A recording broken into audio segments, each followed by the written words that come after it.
Welcome to the Summit for Wellness podcast, where we help you climb to the peak of your health. And now, here is your host, Brian Carroll.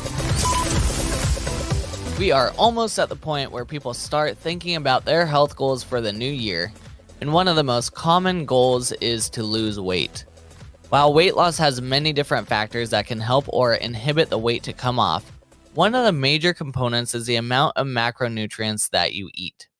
So how do you determine exactly how to adjust your macronutrients for weight loss or weight gain? Keep on listening, and that is exactly what we'll cover today. What's up, everyone? I'm Brian Carroll, and I'm here to help people who have an injury or illness that holds them back from enjoying the outdoors. And today we are going to be talking all about the macros. If you don't know what macros are, it is the proteins, carbs, and fats that you consume. So before we dive into this episode, if you are wanting to find the right nutrition plan for your body and get started on reaching your health goals, then check out our nutrition coaching options. We make tailor-made plans unique to you and make adjustments as needed so you can reach your goals in a healthy and safe way. No more yo-yo dieting, just lasting changes that are simple and easy to manage. So to learn more, go to summitforwellness.com/nutrition.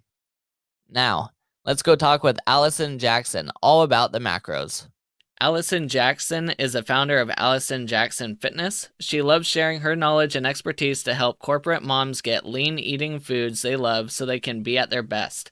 Allison has spent the last 7 years training and competing in figure competitions, even winning her pro card, so she has a crystal clear picture of what it takes to get to your ideal weight and stay there. Thank you, Allison, for coming onto the show. Thanks for having me. I'm excited to be here. Of course, and in your bio you talked about competing, and I just asked you if you're still competing, and you said that you competed a week ago. So can you just talk about kind of the process for competing and what it means to get your pro card? Sure. So it usually starts around 16 to 20 weeks out, depending on how much weight you have to lose, which is usually around 15 pounds. And it's just basically slowly taking that weight off because you want to strip down the fat, keep that muscle. So it's all about macros, which we'll talk about later. But each year it feels like it gets easier and easier, but your body just comes back in a different way. And in terms of getting my pro card, so there's different associations, and each one has different guidelines and different pro cards. So I won my pro card, the ANBF, and I just this past weekend won it for the OCB, which is a lot harder. And it means I could compete for money. So I'll be making my pro debut next month. Wow. And yeah, the body definitely does kind of learn how to lose weight more efficiently. I used to wrestle, and I could lose weight about 25 pounds over the course of 2 to 3 days. Wow. And now there's no way I would even want to do that. But yeah, definitely know how to cut weight super quick, and that's the unhealthy way. So let's dive into your background a little bit. Sure. Tell us a little bit about you.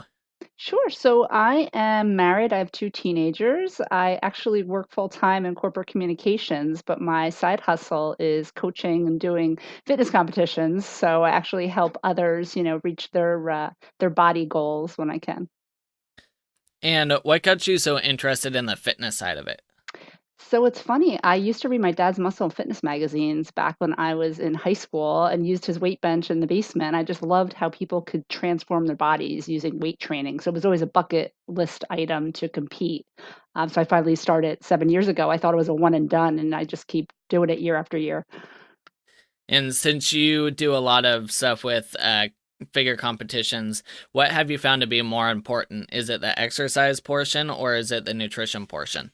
Definitely the nutrition, which I know most people are surprised to find out. They think I spend hours in the gym, but it's 90% about the nutrition. I mean, the weight training is important, but the diet is what really gets you where you need to be. And why is the nutrition side so important? So, it's what your body takes in and how so when it comes to macros, it's protein, carbs, and fat. So it's really what those percentages are and how your body consumes them and takes them in and how it's burned essentially. But yeah, it's all about the nutrients and how your body, metabolizes them. And then you put a lot of focus on the macros, the proteins, carbs, and fats.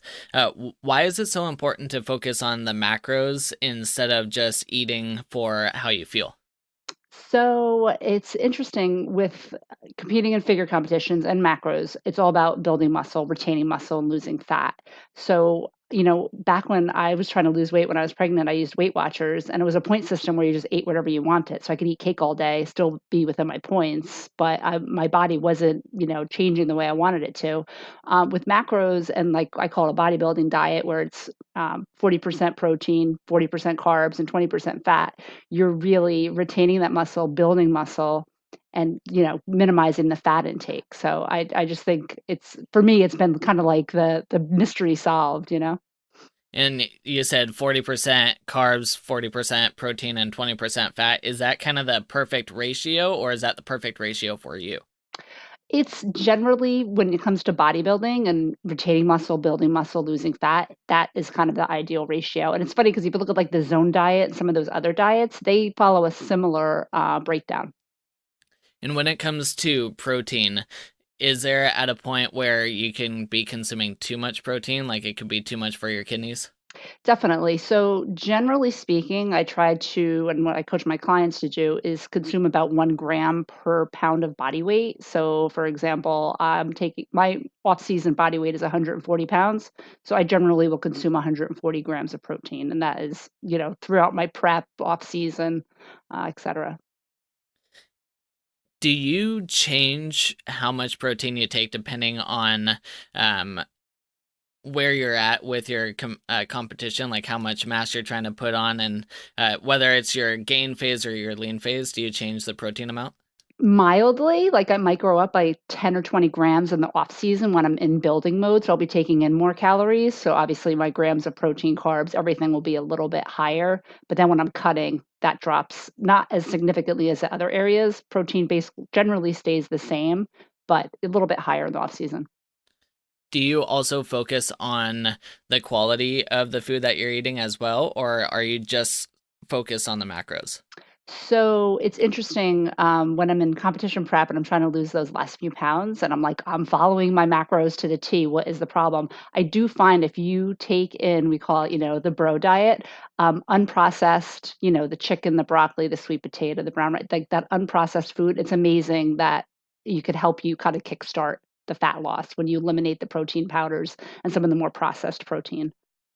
Do you ever add in some micronutrients as well, like some greens powders and stuff that don't add a whole lot of macros to your diet, but do give you a lot of the extra vitamins and minerals and whatnot? Occasionally I do. I'm a big proponent of supplements or exactly that, supplementing your diet. So I try to get as much as I can from whole foods. But the most I do is a multivitamin, some fish oil, because I do find that even when you add a little bit like the collagen and the greens and stuff, they can, depending if I'm, in prep or off season, can add to your macros and add calories. And I'm curious, for the competition styles that you do, what's your body fat percent range that you need to be in? So I need to be right around 7 or 8%. So it's 7 or really 8%. lean. Yeah, Wow. That yeah. is extremely lean. So let's talk about that a little bit, actually, because when you get to that extreme, it's Mhm. one, really hard to maintain, but two, it can do a lot of different things to your body, especially menstrual cycles and whatnot. So can you talk about that process? Absolutely. So I always tell people because people are like, "Oh, you're so disciplined, you're so healthy." It's it's a means to an end. So I need to get to that point for like a day or a week or a month, depending how many shows I have. But it does impact your body in a number of ways. So to your point about losing your cycle, a lot of times women will get to that low body fat percentage or lose their cycle. Well, if you're a young woman who still wants to have a family and children, that could be detrimental to your fertility. So there are some negative connotations aside from I'm constantly cold when I don't have any body fat. I mean, body fat, holds in the warmth. So you're constantly cold, you're hungry, you're cranky, you're hangry, all those things. And how about your brain function? Because I know a lot of people, they start to lose like that ability to be able to focus. Yes, yes. So towards the end of prep, I'm in low, low, low carbs. So 100 grams, 75 grams. And there is, I call it baby brain. When women are pregnant and they have baby brain, I call it low carb brain. I mean, you really need carbs to function properly. So that is, you are in a fog. You can't, I have to write everything down. I can't remember anything. Have you ever played with ketones for that point in um your competition to continue to have that brain function, but utilize the ketones like beta hydroxybutyrate or something similar to that in order No, to increase your brain function? I haven't. I haven't at all. That's interesting. I didn't realize that that was like it would help with the brain function aspect. Yeah, it can go directly into your brain cells, which could help with your focus and your ability to be able to do any type of work. So it would be interesting to hear if you ever do play with that. Report back to me and let me know Yeah. if that helps at all. Yeah, I have some homework to do now. I'm gonna check that out. So if people want to start paying attention to their macros and what it is they're eating, what are some good ways for them to be able to track it and have a somewhat accurate way to be able to see what it is they're eating? Sure. So what I always recommend my clients and anyone who wants tips on tracking and macros is download my Fitness Pal. It's free. It's a free app for your phone. You can download it, use it on your desktop or your phone, and it will show you your calories as well as your macro breakdown. And it's free. There is a premium version. I use it because you could customize your macros. It gives you a little bit more flexibility. But the free version is totally fine. I used it for years. And the great part is you can actually scan barcodes. So if there's a barcode on your food, you can just scan it and it'll automatically plug in the calories and macros, making it super easy. Does it give you other data as well? Like, are you able to track where you're at with your weight or body percent, body fat percent, or anything like that as So well? you can log your body weight, and it also will track things like sodium, sugar, fiber, a bunch of different nutrients and vitamins as well. So it is great because for me, towards the end of my prep, again, I have to watch my sodium and my water intake. So I could actually track, and through the premium version, you could set goals for yourself. So I could monitor that as well. And how accurate is like calorie tracking or macro tracking? Because obviously there's a lot of variance with what people enter in. hmm So on a typical scale, is it like accurate within 20% or is it even more accurate than that? I would say it's accurate within 20%, and it really depends on, are you using a food scale to measure? Are you using your hand? Are you ballparking it? I think it's as accurate as what you're putting in there. And it's funny because you'll see that has thousands and thousands of entries, and some of them have little green check marks. So that means people have validated, is that information correct? And then you're using MyFitnessPal in order to track your macros for your gains period and when you're prepping for shows. Mhm. So are you just changing the overall calorie count that you're intaking, or is there other things that you're changing when it comes to trying to lean out as well? So I basically change my macros, which in effect changes my calories. So it'll vary from week to week, and each week I'll change. If I'm carb cycling, which is something we use to try to cut weight as well. But basically, every time I change the macros, it'll change the calorie count. Have you seen with your clients where they're tracking their food and they'll be eating less and less calories, however, they're still not losing weight and they're kind of getting frustrated by that? What is causing that? Why would they not be eating as much as they used to, but still not losing the weight? So I think a lot of times people don't eat enough calories to lose weight. So a lot of times I'll put clients on 1,600 or 1,800 calories and they're like, "Are you insane? I'm never going to lose weight on this." Well, I'm like, "You're not losing weight on 1,200 and I can't take any more away." You know what I mean? Like, so sometimes people really need more calories than they think. And the body thinks it's in starvation mode, so it latches on and doesn't want to drop the weight when they're eating super low calories. Are you also using some kind of fitness tracker to measure um, calories burned throughout the day? Like people have Apple Watches now. I have Mhm. my Garmin watches. There's a lot of different options out there. Do you use that as well? Yeah, so I use a Fitbit, and you could actually tie in your Fitbit to MyFitnessPal, and it does it with a lot of other ones too. Garmin, I think, does as well as the Apple Watch. So I do tell people as well. And if you don't have a fitness tracker, I always say just track your steps with your phone. Most phones have a built-in step tracker. But yeah, there is a way to be able to tie in your exercise to that as well. And how accurate typically are those type of devices for telling you how many calories you burn? So it's funny. I always tell people to go online. There's so many different calculators, but you could actually look at what your basal metabolic rate is based on your height and your weight. And I tell people to look at that, and that is, what your body needs to burn, doing nothing but just existing. I always think that's a good baseline versus the trackers. I mean, it's like I don't know how accurate they are, but I try to just use them as a guideline. Yeah, I've been really curious about that too. Like now we have the wrist-based heart rate trackers, which is nice, but they're not always accurate as well. But if they were completely accurate, then we could get a pretty good idea of how many calories we're burning throughout the day. So I think it depends on the technology and the watch, Yeah, and it also depends on how tight you have the watch because a lot of people wear loose watches, and that's not going to track accurate heart rates. yeah. So there's a lot of different variances there. Um, the other thing is, since you work with a lot of busy corporate moms, is when you are at work and you either have, you're taking clients out to dinners or something, or people bring in donuts into the corporate office or something like that. How can people stay disciplined with their meal plans? And then how can people make sure that they set their meals ahead of time instead of trying to do everything on the fly?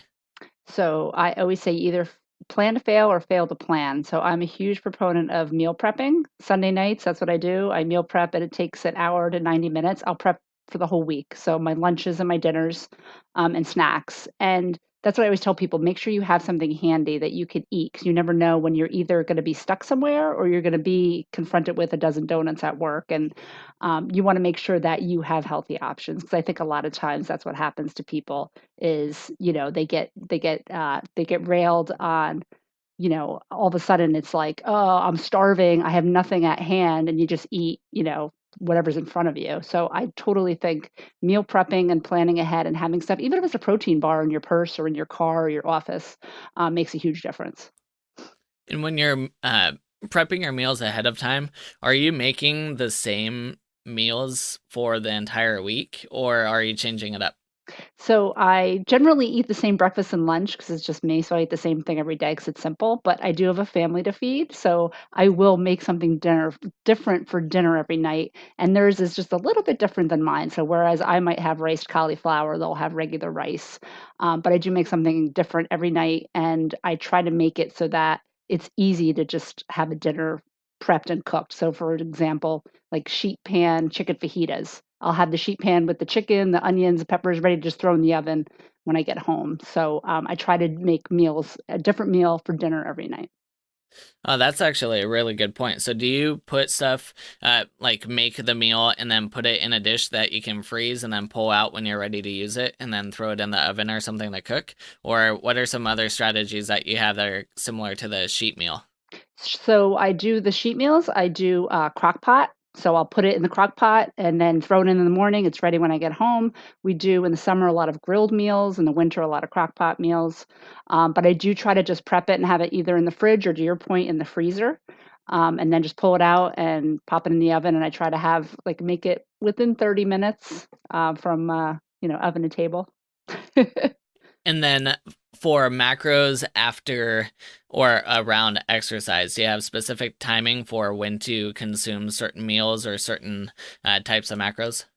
So I always say before and after your workouts are always super important to have, a decent like 200 to 300 calories of protein and carbs before and after your workouts, depending on your goals. I mean, if you're trying to build muscle and you're trying to lose weight, that I always find is good. That's what I do as well.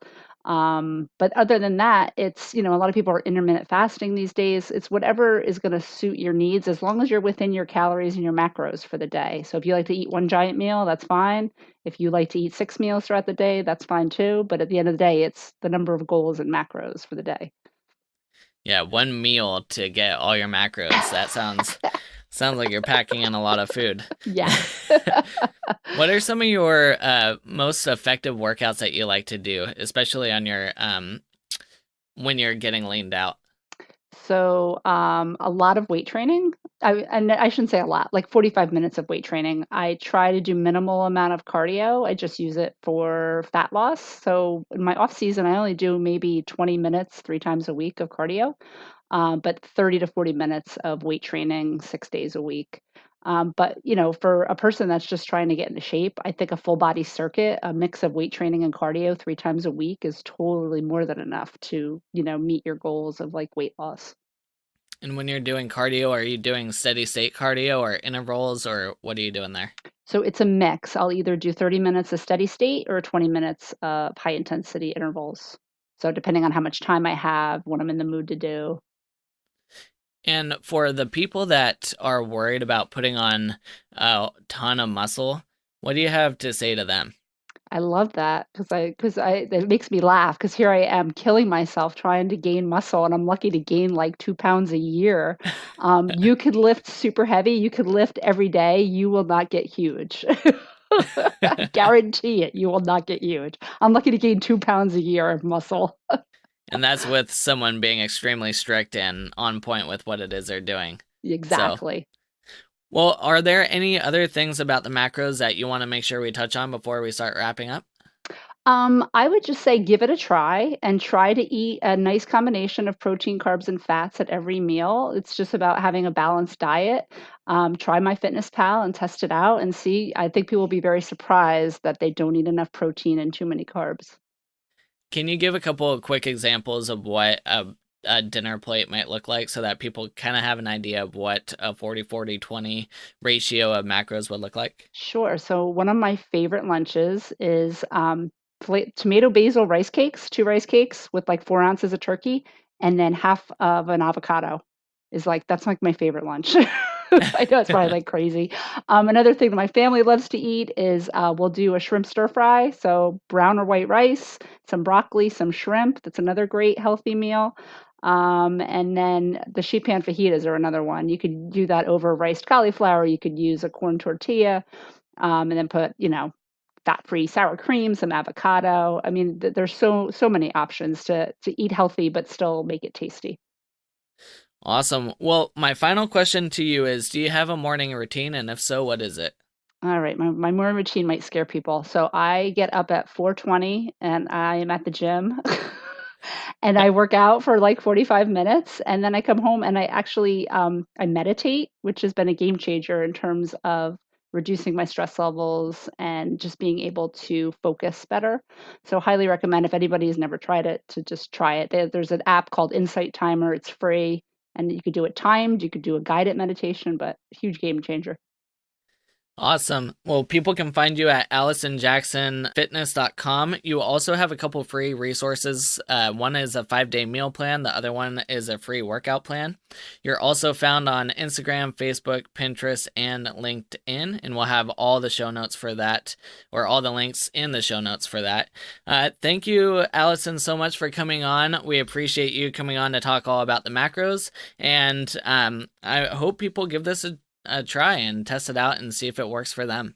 Me too. Thanks so much for having me. It's been so much fun. Macronutrients are definitely important for energy levels and to manage the amount of food that you eat, but the micronutrients are extremely important for a whole lot of other reasons in the body.